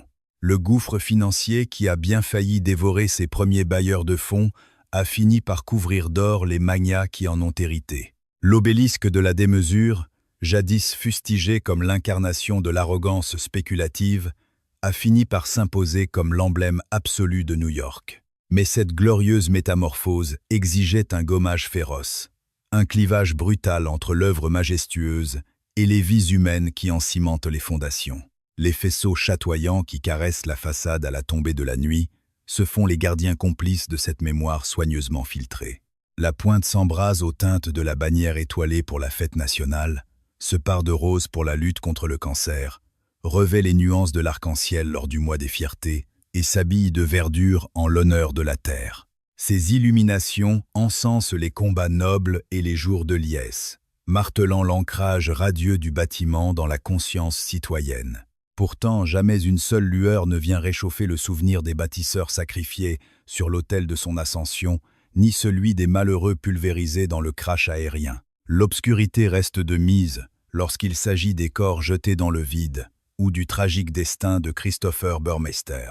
Ces trépas n'ont pas leur place dans la vitrine scintillante de l'institution.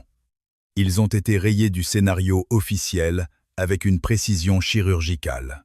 Au quotidien, les pèlerins affluent par milliers, patientant parfois de longues heures avant de franchir des sas de sécurité, ultime rempart érigé après que l'horreur eut prouvé la vulnérabilité des lieux. Propulsés vers les nuages jusqu'au 86e ou 102e niveau, ils balayent Manhattan du regard et mitraillent le panorama de leurs objectifs. À leurs pieds se déploie le tapis urbain, une forêt d'acier et de verre surgissant avec arrogance du quadrillage des rues. Ils contemplent l'écrin vert de Central Park, les cours d'eau enlacés et les ponts suspendus, mais restent irrémédiablement aveugles au spectre des charpentiers précipités dans le néant. Nul n'aperçoit la carling fantôme déchirant l'épais brouillard, ni la frêle silhouette d'Evelyn McHale enjambant sa dernière frontière. Nul ne devine la main meurtrière d'Ali Abou Kamal braquant son arme sur des innocents. Le géant a pris grand soin de gommer tous ces cauchemars du paysage de cartes postales. Ne subsiste alors que l'émerveillement vertigineux, l'illusion grisante de dominer le monde depuis un piédestal légendaire. Voilà l'unique vérité que cet empire de pierre tolère encore aujourd'hui. C'est devenu une fascinante mécanique à générer des souvenirs de voyage et des loyers colossaux. Un emblème qui a largement survécu à sa vocation initiale pour s'en forger de nouvelles. Une icône malléable, véritable miroir des fantasmes de chaque spectateur. Il sert de toile de fond aux fiançailles comme aux fins du monde, sublimant les idylles et les invasions venues d'ailleurs. Les grands singes du cinéma l'escaladent, tandis que des fléaux virtuels le réduisent en cendres. C'est le canevas idéal pour narrer New York, chanter l'Amérique, ou illustrer la soif de triomphe et la frénésie métropolitaine. Cette silhouette de pierre s'avère d'une plasticité infinie, abritant en son sein une myriade d'univers. Cet édifice peut revêtir tous les masques, sauf celui de la vérité sur le prix du sang versé. Mais au fond, est-ce vraiment important?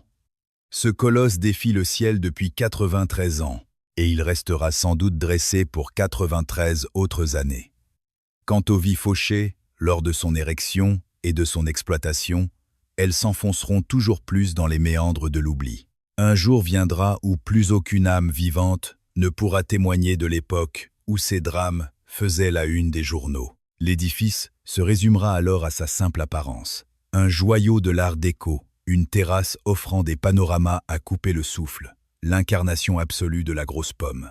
Sa part d'ombre sera définitivement ensevelie, et c'est peu être dans l'ordre des choses, car la majesté d'un monument se nourrit souvent de l'amnésie collective. Se pourrait-il que la célébration du génie humain soit incompatible avec la reconnaissance de ses sacrifices? À moins que l'inverse ne soit vrai, on pourrait fort bien imaginer, dans le hall d'entrée, une stèle gravée au nom des ouvriers sacrifiés sur l'autel de la construction, pourvu que l'on parvienne à retrouver leurs traces. Le 79e étage pourrait également rendre hommage aux 14 âmes fauchées lorsqu'un bombardier s'est encastré dans la façade. Tout comme le belvédère pourrait souffler avec pudeur que ces hautes grilles ne sont là que parce que d'autres ont fait de ce vide leur ultime refuge. Être même que le patronyme de Christopher Burmester mériterait d'y trouver une petite place. Nullement pour sombrer dans le macabre ou faire fuir les curieux, mais simplement pour accepter que cette épopée architecturale mêle intimement le drame à la gloire, pour admettre que cette merveille que nous adulons repose sur les épaules d'hommes et de femmes meurtris, parfois morts à la tâche, pour avouer que cette tour, couronnée de lumière chaque soir, s'enracine dans des abîmes que l'on détourne du regard. Mais les murs feront leur propre choix. C'est avant tout un espace marchand, dont les maîtres cherchent le profit absolu, un objectif qui s'accorde mal avec la commémoration des défunts. La mécanique du lieu poursuivra donc sa course implacable. Les foules continueront d'affluer, tandis que les entreprises paieront à prix d'or leurs bureaux suspendus. Des faisceaux multicolores continueront d'embraser sa flèche. La structure tiendra bon. Elle qui a déjà traversé tant de tempêtes. Elle survivra allègrement à nos débats philosophiques sur le devoir de mémoire, le prix de l'ambition ou notre dette envers l'au-delà.